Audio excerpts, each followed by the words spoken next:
Assalamualaikum warahmatullahi wabarakatuh. Selamat pagi anak-anak. Hari ini kita belajar akidah akhlak ya. Sebelum belajar, jangan lupa berdoa ya. Mengucapkan basmalah, bismillahirrahmanirrahim. Dan doa sebelum belajar. Rabbi zidni ilma warzuqni fahma, amin ya rabbal alamin. Nah, materi kita yang terakhir akidah akhlak hari ini yaitu membiasakan akhlak terpuji ya. Nah, salah satu contoh atau beberapa contoh akhlak terpuji itu apa saja ya? Perilaku akhlak terpuji yaitu contoh yang pertama adalah berkata jujur ya, kemudian berkata yang baik, kemudian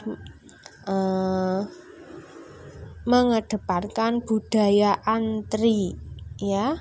Kenapa kita harus antri? Nah, mengapa kita harus berkata yang baik dan jujur? Nah, mari kita bahas. Yang pertama, perilaku berkata baik ya. Berkata baik. Rasulullah SAW mengajarkan umatnya hidup rukun. Sebagai umat Islam kita harus hidup rukun, ya. Rasulullah SAW selalu santun dalam bertutur kata.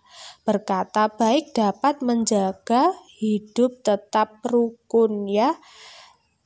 Jadi supaya untuk apa? Berkata baik, berkata jujur untuk apa? Agar tetap rukun ya terhadap sesama, terhadap teman ya, terhadap guru, orang tua dan orang lain ya. Supaya tidak ada pertengkaran, hidup tentram ya. Agar tetap rukun kita harus berkata yang baik. Agar tetap rukun, maka kita juga harus berkata yang jujur. Agar tetap rukun, kita harus melatih budaya antri. Nah, sekarang berkata jujur. Berkata jujur berarti berbicara apa adanya ya, tidak berbohong, tidak menyembunyikan sesuatu ya.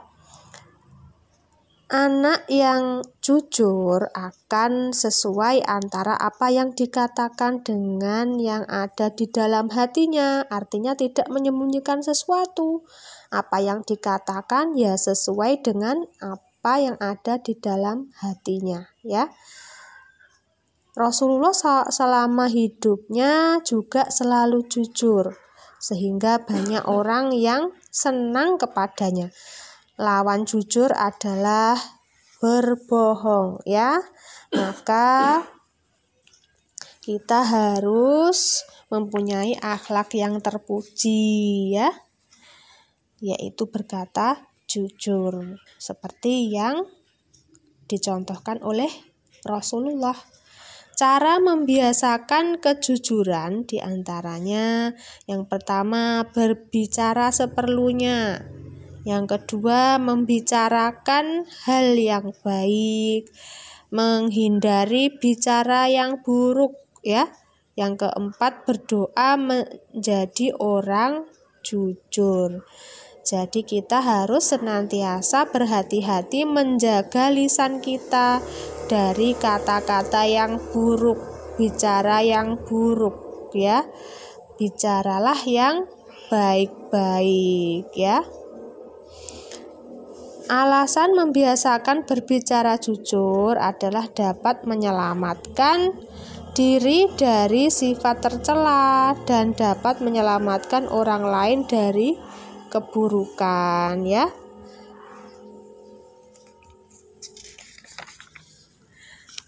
Yang terakhir ya, akhlak terpuji, budaya antri. Budaya antri melatih kita untuk hidup disiplin ya. Kita harus bersabar. Contohnya ketika kita mau mungkin masuk ke dalam kelas ya satu persatu kalau di sekolah, atau membeli sesuatu di toko. Biasanya apabila antri ya kita harus bersabar menunggu urutan.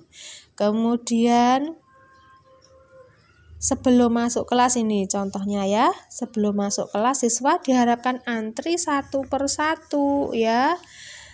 Budaya antri mengajarkan anak untuk saling menghargai sesama teman ya, tidak menyerobot ya. Harus bersabar menunggu antrian untuk menghargai orang lain. Manfaat antri itu untuk apa? Untuk melatih tadi sabar ya, menunggu giliran pada saat masuk kelas atau pada saat membayar belanja di toko atau mengambil sesuatu, mengambil nomor antrian, antri di mana saja di fasilitas umum biasanya ya. Melatih kesabaran saat menunggu giliran. Manfaat antri yang lain yaitu melatih kejujuran sesuai dengan urutan, tidak berbohong ya. Biasanya kalau di tempat-tempat umum atau di bank atau dimanapun itu biasanya kalau ada nomor antrian, kita ya harus sesuai dengan nomor antrian di puskesmas atau di mana di tempat-tempat pelayanan masyarakat harus antri ya, supaya kita bisa tertib, disiplin ya, orang lain juga nyaman ya, bisa menghargai orang lain dengan baik sehingga kita bisa melakukan hal-hal dengan tenang dan nyaman ya.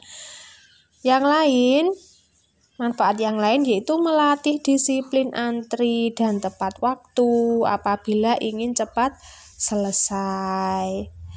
Yang terakhir, melatih kreativitas mengisi kegiatan agar tidak bosan ketika mengantri ya.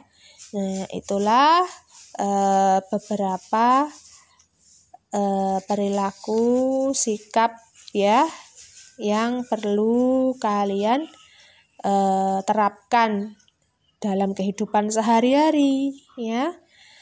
Berkata jujur, berkata yang baik-baik ya, dan berbudaya antri. Nah, itulah materi yang bisa Bu Guru sampaikan hari ini. Nanti tugasnya seperti biasa, latihan mengerjakan soal berikutnya ya. Ini untuk halaman 105. Ada latihan soal, silahkan dikerjakan mandiri di rumah ya. Ada 10 nomor soal pilihan ganda dan isian singkat, silahkan dikerjakan. Sekian yang bisa Bu Guru sampaikan. Mohon maaf apabila ada kekurangan. Sekian, wassalamualaikum warahmatullahi wabarakatuh.